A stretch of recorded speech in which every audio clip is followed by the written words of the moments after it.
வாழ்க்கையில் பெருசாக வர போகிறோம், பெருசாக சாதிக்க போகிறோம், புகழ் உச்சிக்கு போக போகிறோம், எல்லாரையும் அண்ணாந்து பார்க்கக்கூடிய அளவுக்கு வாழ போகிறோம். இதெல்லாம் இருக்கட்டும், அதெல்லாம் பிற்காலத்தில் நடக்க போகுது. நாளைக்கு என் வழி என்ன? நாளைக்கு என்னங்க எனக்கு வழி? அதுக்கு ஒரு வழி நமக்கு கிடைக்கலையே. ரொம்ப கஷ்டப்பட்டுட்ருக்கோமே. நாளைக்கு ரொம்ப பணம் தேவை. நாளைக்கு அந்த பணம் கிடைக்கலனா நான் ரொம்ப கஷ்டப்படுவேன்.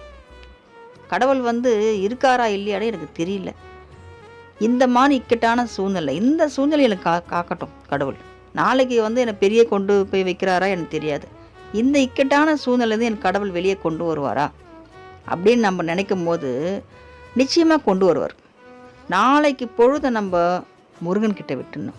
அது எவ்வளோ கஷ்டமான பொழுதாக இருந்தாலும் சரி, யார் நம்மளை என்ன செய்ய வந்தாலும் சரி, எவ்வளோ நம்ம அசிங்கப்படுத்த வந்தாலும் சரி, நமக்கு எவ்வளோ ஒரு நெருப்பில் நிற்கிற மாதிரி ஒரு நெர்கதி வந்தாலும் சரி, முருகனை நம்பணும். முருகர் பார்த்துப்பாருன்ற ஒரு நம்பிக்கை வேணும். பெருசாக நாளைக்கு பண்ணுறதெல்லாம் அவர் பிற்காலத்தில் பண்ணட்டும். நாளைக்கு நம்ம இந்த விஷயத்துலேருந்து நம்மளை காப்பாற்றுவாரா? நம்மளுக்கு கை கொடுப்பாரா? நிச்சயமாக கை கொடுப்பார், காப்பாற்றுவார். ஆணித்தரமாக முருகனை நம்பி இன்னைக்கு தினத்தில் நிம்மதியாக நம்ம தூங்குவோம். முருகன் காப்பாற்றுவார். முருகன் என்னைக்குமே பக்தர்களுக்காகவே வாழக்கூடிய கடவுள் தான் முருகர். பக்தருக்காகவே அவர் உருவாகியிருக்கார். பக்தருக்காகவே சிவன், பரமசிவன் அவரை படைச்சிருக்கார். நெற்றி கண்ணிலேருந்து படைச்சிருக்கார். முருகர் நமக்காக பிறவி எடுத்திருக்கார். நமக்காகவே வாழ்கிறார். நமக்காகவே இன்னுமும் வாழ்ந்துட்டுருக்காரு. இன்னுமே வாழ்வார். நல்லவங்களுக்கெல்லாம் காக்கக்கூடியவர் தான் நம்ம கந்தன். கருணை உள்ள கந்த கடவுள் நம்ம கூட இருக்கார். நாளைய பொழுது அவர்கிட்ட ஒப்படைச்சிட்டு நம்ம இன்னைக்கு நிம்மதியாக தூங்கணும். இன்றைக்கி என்ன நமக்கு இருக்குது?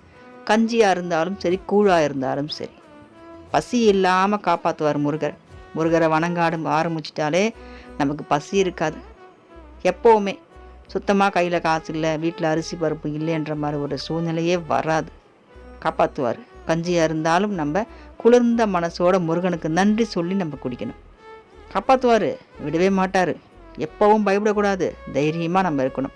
முருகனை நம்பிட்டா நிச்சயமாக நம்ம வாழ்க்கை உயரப்படும். சத்தியமாக உயரப்படுவோம். நல்லா இருப்போம். ஆனால் எப்போவும் யாருக்கும் எந்த தீங்கும் நினைக்கக்கூடாது, எந்த தீங்கும் செய்யக்கூடாது. மற்றவங்க நம்மளுக்கு என்ன செஞ்சாலும் நம்ம ஒன்றாக மாட்டோம். அவங்க தான் அழிஞ்சு போவாங்க. முருகன் இருக்கும்போது நமக்கு ஒன்றும் நடக்காது, நல்லதே நடக்கும். இந்த வறுமை நம்மளை விட்டு காணாமலே போகும். இந்த வறுமையை நம்ம இன்றைக்கி வாழ்கிறதும் நமக்கு ஒரு அனுபவம் தான். இந்த பாடத்தை நம்ம கற்றுப்போம். நாளைக்கு நம்மவும் உயர்வோம்.